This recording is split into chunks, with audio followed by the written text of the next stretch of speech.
Alhamdulillahirabbil alamin. Setelah bersyukur kepada Allah bersamaan dengan salawat salam untuk Nabi Muhammad SAW, dalam kesempatan ini saya ingin merespon. Memang sosial media ini dalam konteks tertentu harus kita kawal biar tidak diisi oleh wacana-wacana yang kontrari salah, wacana-wacana yang justru melemahkan keberagamaan kita. Sementara kita semua punya kewajiban untuk menjaga agama, hifdzuddin, juga punya kewajiban untuk menjaga jiwa dalam konteks fisik maupun dalam konteks mental. Juga punya kewajiban untuk menjaga harta agar tidak menjadi pundi-pundi orang-orang yang malas bekerja dan menggantungkan perasan keringat dan tulang-tulang kita. Juga punya kewajiban menjaga nalar kita, akal kita, biar tetap terpotensikan, biar enggak terkelabuhi, terhipnotis oleh kelompok-kelompok yang sama sekali tidak bisa diterima oleh nalar sehat kita. Juga punya kewajiban untuk menjaga harkat dan martabat kita. Ada gerakan yang menurut saya tersembunyi. Saya tidak tahu apakah gerakan ini disadari atau tidak oleh klan Ba'alwi. Tugas kita untuk betul-betul menguatkan kembali keberagamaan kita. Jangan sampai terkecoh, dirusak. Bagaimana agresivitas klan Ba'alwi dalam memperbincang keberagamaan kita di lingkungan warga Nahdliyin. Terlebih dalam konteks komitmen kita berpegang teguh pada mazhab, baik dalam konteks fikih, ilmu tasawuf maupun kalam. Dalam konteks mazhab fikih, sudah ada yang berani mengatakan mazhab 4 dalam bidang fikih itu lebih pantas menjadi muridnya sosok Habib, seperti yang disebutkan oleh Habib dari Bogor, bahwa mazhab 4 dengan disebutkan nama-nama itu lebih pantas menjadi muridnya daripada kamu, wahai Habib bla bla bla. Baca sendiri.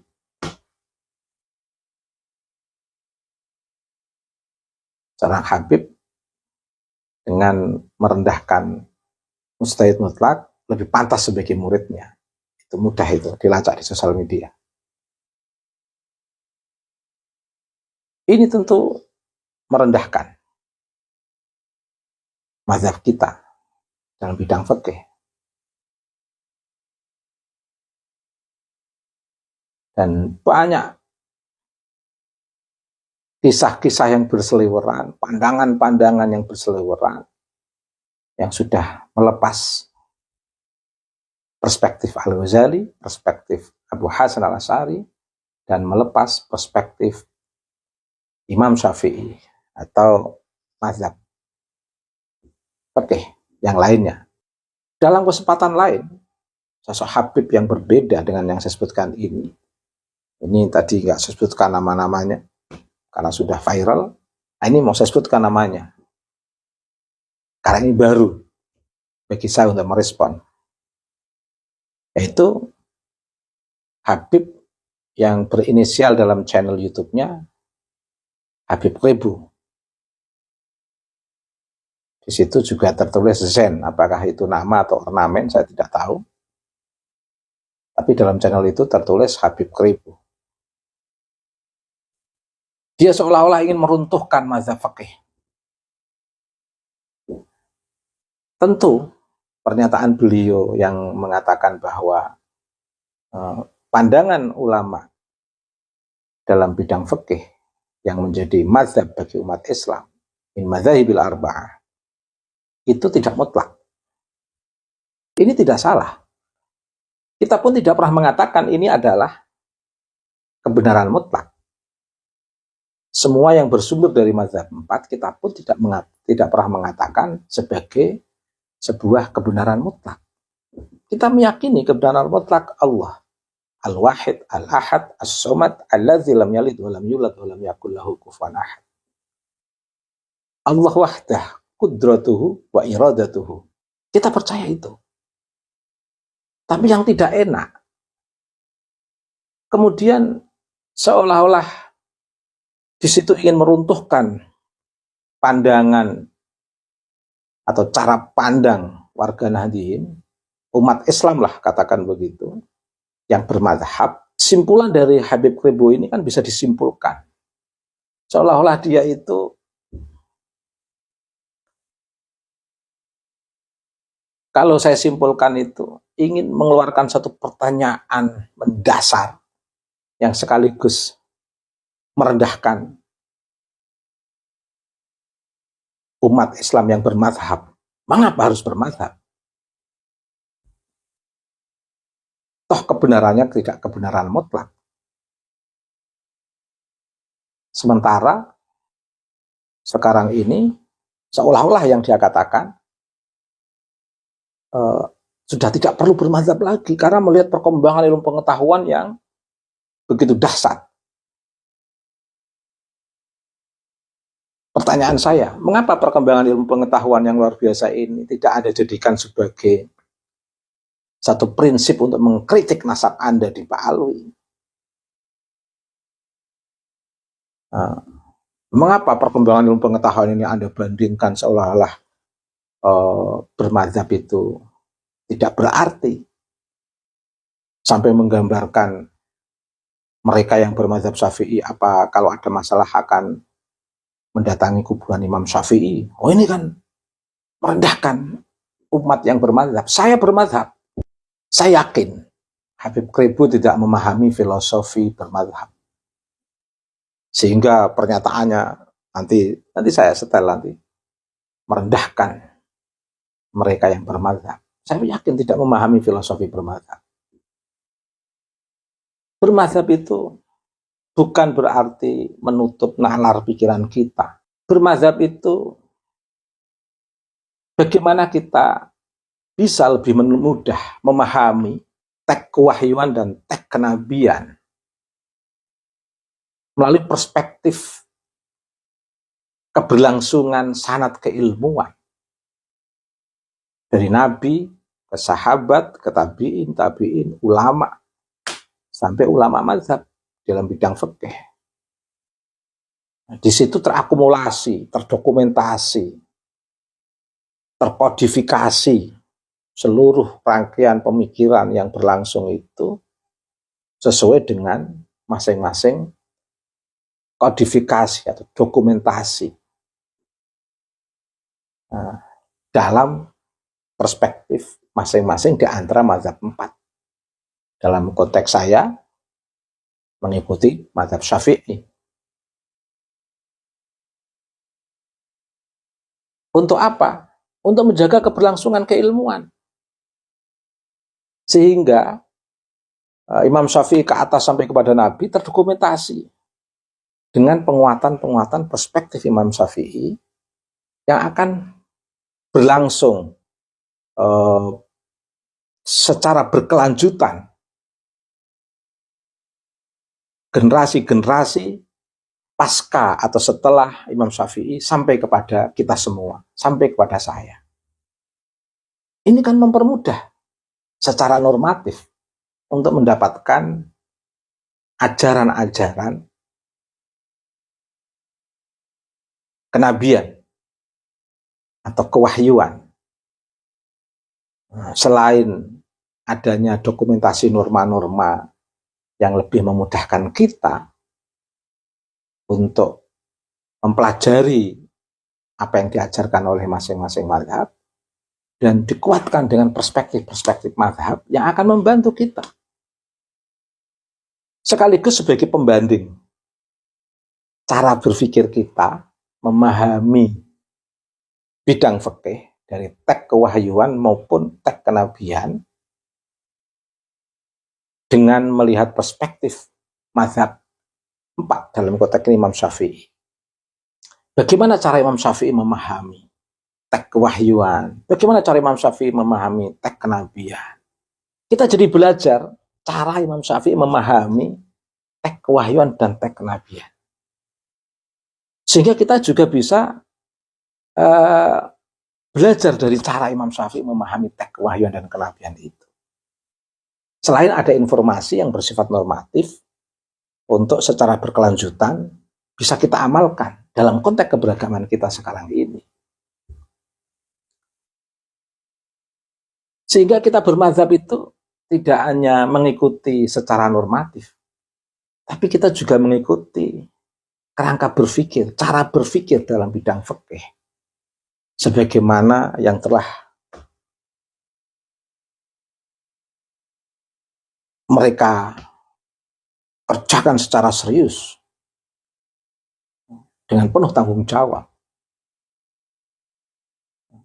Dan itu juga dilakukan oleh mazhab 4 selain mazhab Syafi'i, mazhab Hambali, mazhab Hanafi, dan mazhab Maliki.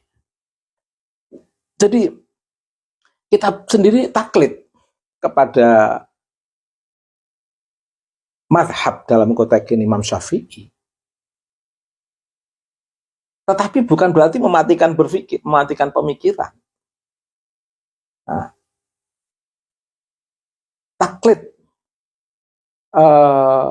dalam konteks menerima hasil istihad madzhabul arba'ah bil khusus Imam Syafi'i, tapi juga mengembangkan dari cara kerja ilmiah yang dilakukan oleh Imam Syafi'i dalam bidang fikih. Tidak hanya cara kerja ilmiah, tapi juga perspektif-perspektif yang dibangun oleh Imam Syafi'i dalam bidang fikih. Kita pelajari itu. Ya tidak mungkin kita akan menjadi seorang yang memahami fikih tanpa mempelajari keberlangsungan keilmuan dari Nabi sampai generasi-generasi berikutnya, sahabat, tabi'in, sampai pada kita.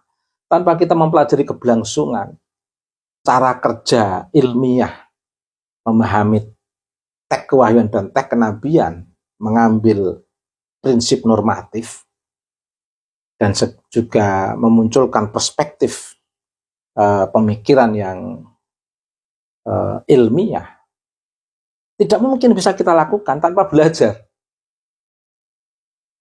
Jadi mazhab itu kan dalam konteks ini kan berfungsi sebagai sentral kajian keilmuan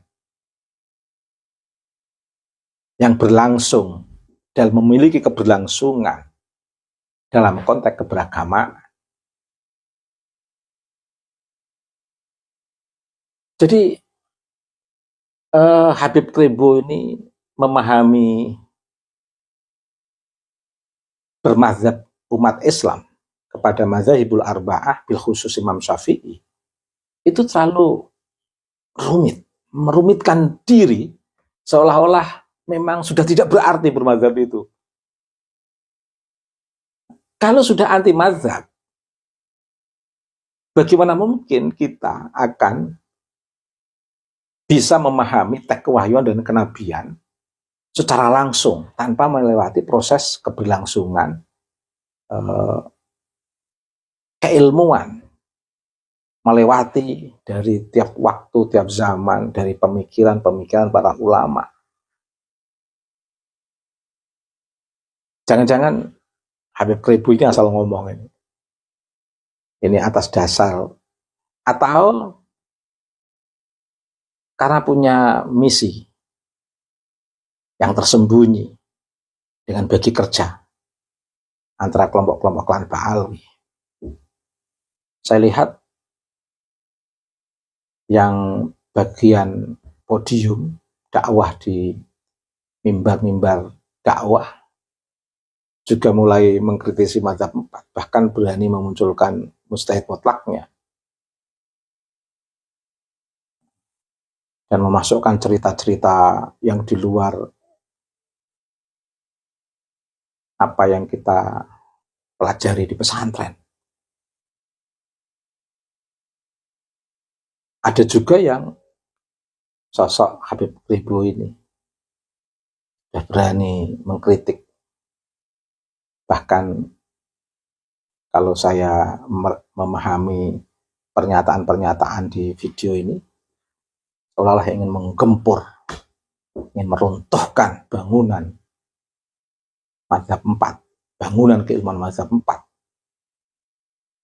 dalam konteks keberagamaan umat Islam di Nusantara ini.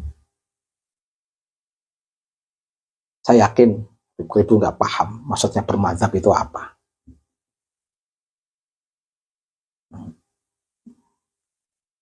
Saya yakin tidak memahami maksud bermazhab sebagaimana yang saya sampaikan dalam konteks menjaga keberlangsungan keilmuan baik secara normatif maupun secara pemikiran, sehingga normativitas dan historisitas pemikiran kita itu memiliki keberlangsungan dari kurun waktu ke waktu, dari guru-guru kita sampai kepada Nabi Muhammad SAW, atau keberlangsungan kewahyuan dan teks kenabian yang dibawa oleh Nabi Muhammad sampai diturunkan kepada sahabat, tapi sampai kepada kita. Jangan-jangan tidak memahami dari perspektif ini.